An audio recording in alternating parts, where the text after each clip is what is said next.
Majority Whip. Thank you, Mr. President. Mr. President, today I'd like to start with a quote. Here it is.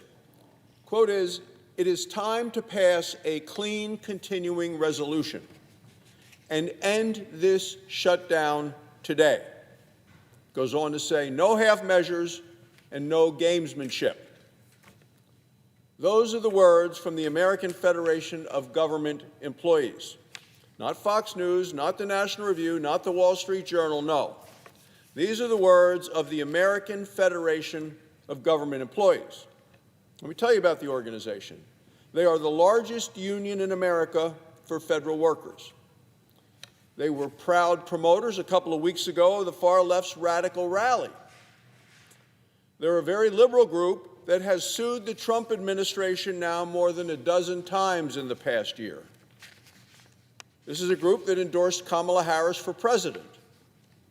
100% of their 2024 campaign war chest went to Democrats. Even my friend and colleague who's on the floor right now, Dick Durbin of Illinois, the Democrat whip, admits, quote, "They are our friends. We take them seriously." This labor union is one of the Democrats' biggest cheerleaders. And today they are calling out Democrats for playing politics and holding hostages of the paychecks of over 800,000 federal workers. If that doesn't push the Democrats to wake up and reopen the government, hard to tell what will. We are now on day 29 of the Schumer shutdown, and Democrats have set a record for the longest full government shutdown in American history. Union after union are begging the Democrats to open the government. It's not only this American Federation of Government Employees. Oh, no, it's the head of the Capitol Police Union. The head of the Capitol Police Union warns the longer the shutdown goes on, the harder it becomes for our officers. The president of the Teamsters Union says American workers are not bargaining chips.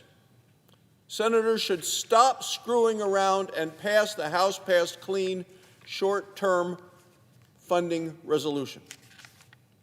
The head of the National Air Traffic Controllers, their union warns the message is simple: end the shutdown today. There is no excuse, the union leader says, that these hardworking men and women are showing up to do this job and to not even know when or if they're going to get paid. These are working Americans, and their paychecks are missing. And at the same time their paychecks are missing, their bills are mounting. And the stress that they're suffering is multiplying. The message is clear: reopen the government today. Democrats refuse to listen. Instead, they freely admit it's all about politics. They're playing a big and dangerous game of politics, and it's a politics of pain. The minority leader, Schumer, gloated. He gloated this month to the press in a sit-down interview with Punchbowl News. He says, every day gets better for us. I'm not sure who the us is, but it's not the American people. Then you have the whip in the House on the Democrat side of the aisle. What did she say? She admitted to Fox News. She said, of course there will be families that will suffer, but it is one of the few leveraged times that we have. That's not somebody that's serious about taking care of people and making sure we get the government open. And even my friend and colleague Chris Coons of Delaware just last Thursday told a national television audience on C-SPAN, quote, frankly, this is our only moment of leverage. And he called the shutdown an unpleasant tool. He's voted 13 times to keep using this unpleasant tool to keep the government closed. Now, those are the words of high-ranking Democrats in both the House and the Senate. And at the same time, vulnerable mothers and children are being described as leverage so Democrats can give free health care to illegal immigrants. That's what they're doing, using the American people as leverage, as pawns in their big game of politics. And what are their demands? Health care for illegal immigrants. It's reckless, it's radical, and it is wrong. This suffering, the, quote, unpleasantness, is going to get worse as the weeks go on, unless the Democrats vote to reopen the government. Air traffic controllers missed their first full paychecks yesterday. 1.8 million federal workers missed their full paycheck on Friday. This includes Border Patrol agents, TSA agents.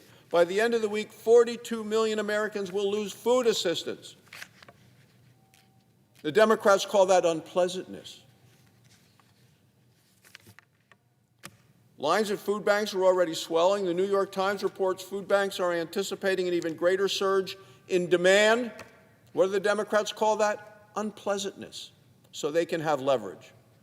Families from New Hampshire to Georgia are going to go hungry because Democrats choose to close the government and refuse to open it. What do the Democrats call that? Unpleasantness.